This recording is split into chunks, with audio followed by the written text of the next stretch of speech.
আমার গুলোর জন্মদিন। গতকাল ছিল আমার গুলোর জন্মদিন। জন্মদিনে সারাদিন কিন্তু আমি তার সাথে থাকতে পারিনি, কারণ আগের দিনই ছিলাম। আগের দিন আমরা একটু পিকনিকে গিয়েছিলাম, এজন্য আজকে আর ছুটি নেইনি। অফিস শেষে আগে গিয়ে তার জন্য একটা কেক নিয়ে আসলাম। সে তো ভীষণ খুশি কেকটা পেয়ে। দেখেন সে কতটা এক্সাইটেড, মানে বক্সটা আমাকে কিছুতেই খুলতে দিচ্ছে না। Happy birthday অ্যানু।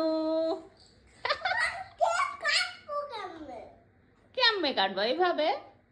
এই প্রথম তার জন্মদিনে তার বাবা থাকতে পারেনি। তার বাবার হয়তো খুবই খারাপ লাগছিল, কিন্তু এই যে বুধবার দিন আর বৃহস্পতিবার দিন যেহেতু সে আসবে, এজন্য বলেছিলাম না থাক, আজকে আর আসার দরকার নেই, আগামীকাল যেহেতু চলেই আসবা।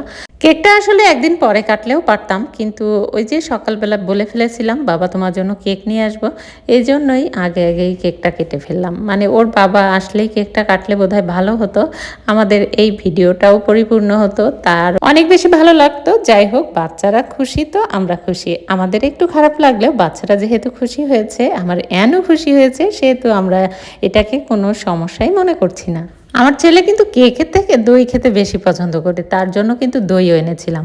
সে কিন্তু কেক এই একটু খেলো, এরপরে সমস্ত দইটাই সে খেয়ে ফেললো। যাই হোক, আমার ছেলের জন্য সব আশীর্বাদ করো, সবাই ভালো থেকো, সুস্থ থেকো। আবারও দেখা হবে পরবর্তী ভিডিওতে। টাটা।